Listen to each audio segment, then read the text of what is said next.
They said the right things. You remember that. In those early days, they said exactly what you needed to hear. They noticed things about you that no one else had ever noticed. They remembered details. They showed up. They seemed to care. And then they didn't. Not all at once. It was gradual. The attention that once felt like sunlight started to feel like a spotlight, and then like nothing at all. The person who once made you feel like the center of their world now made you feel like an inconvenience. And the worst part?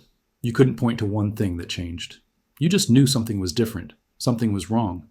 You've probably asked yourself 1,000 times, was any of it real? Today I'm going to answer that question. And the answer is going to change how you see everything. Welcome to Predator Psychology, where we decode the minds that manipulate and arm the minds that heal. Here's what I'm going to show you today. Narcissists are master performers. They can fake empathy. They can fake remorse. They can fake love, intimacy, vulnerability, even tears. But there is one thing they cannot fake, no matter how hard they try, no matter how skilled they become at manipulation. And once you understand what that one thing is, you will never be fooled again.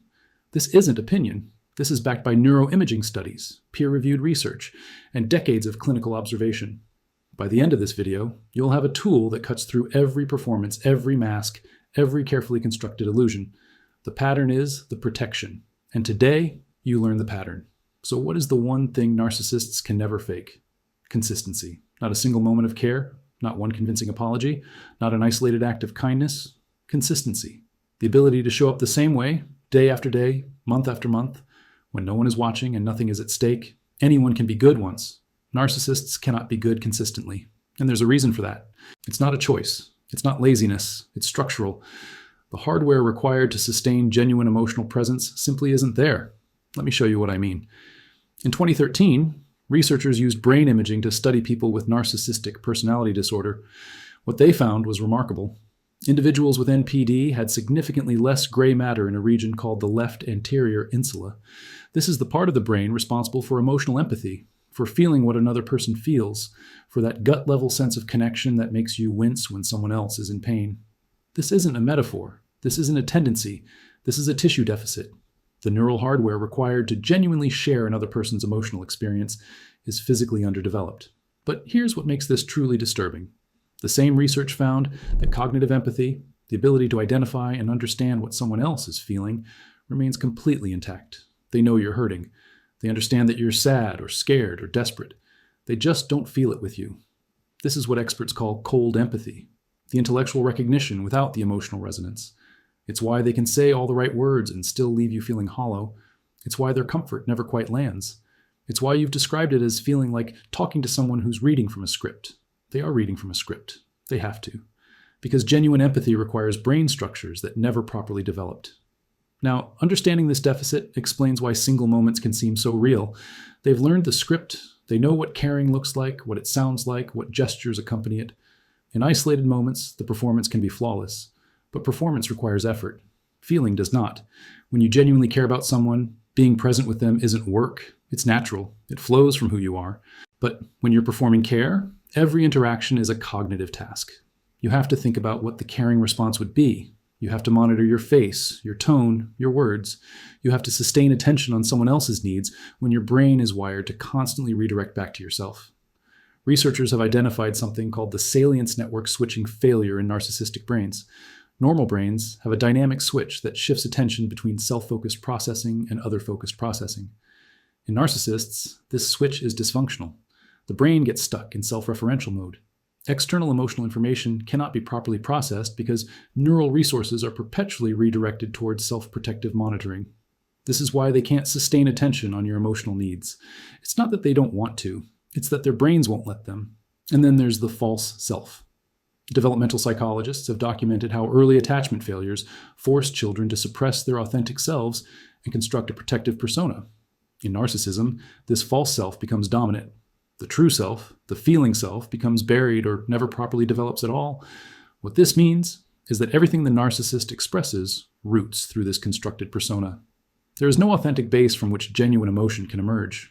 Every display of care is by necessity a performance, not because they're evil, because there's no one home to feel it for real. One clinician I came across put it perfectly. They can be perfect for a day, a week, even a month, but they can't sustain it. Because real change is boring. It's showing up the same way every day. No drama, no grand gestures, just steady presence. Narcissists can't do boring. They need intensity. That line stayed with me. They can't do boring. Real love is largely boring. Real care is mundane. It's remembering to ask how the appointment went. It's noticing when you're quiet and checking in without being asked.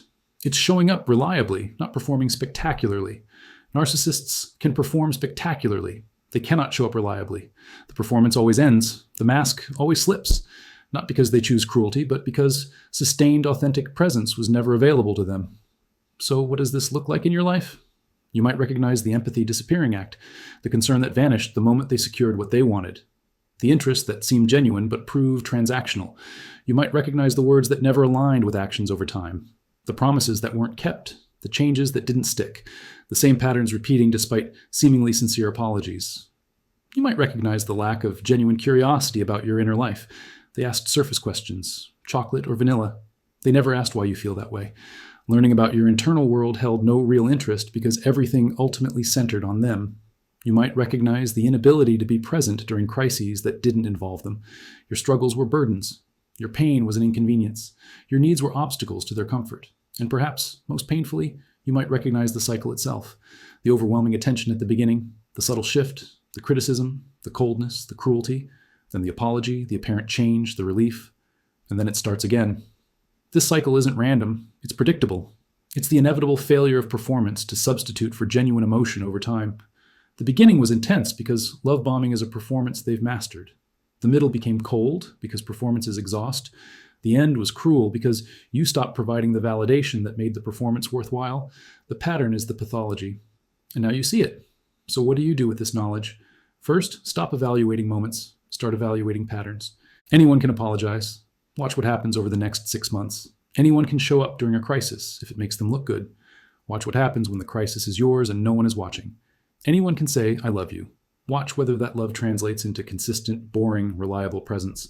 The research gives us a clear metric: consistency over time. Not intensity, not grand gestures, not perfect words. Consistent behavior, sustained attention to your needs, reliable emotional presence when nothing is at stake. Second, trust the feeling that something was off. Your nervous system knew before your mind did. That sense that their care felt hollow, that their comfort didn't land, that something was being performed rather than felt. That was your body recognizing the absence of effective empathy, even while cognitive empathy mimicked it perfectly. You weren't being paranoid. You were being perceptive. Third, understand that this was never about you. The inconsistency you experienced wasn't because you failed to be good enough to deserve consistent care. It was a neurological and developmental limitation in the other person that no amount of your effort could have overcome. You could have been perfect. You could have done everything right. The mask was still going to slip. The cruelty was still going to return, because sustained, authentic care was never possible for them to provide. I want to leave you with something important. You've probably spent a lot of time wondering if you were too sensitive, if you expected too much, if the good moments meant they really did love you and you just couldn't see it. Here's what the research says. The good moments were real in the sense that they happened, but they were performances, not expressions of genuine feeling. The brain structures required to sustain that care simply weren't there. The inconsistency wasn't a choice, it was an inevitability. And that means the question was never whether you were worthy of consistent love. You always were. The question was whether they were capable of providing it. They weren't, not because of anything you did or didn't do, because of something missing in them that was never yours to fix. The pattern is the protection. Now you see it. If this shifted how you understand what happened to you, subscribe. There's more to unpack, and you deserve to understand all of it.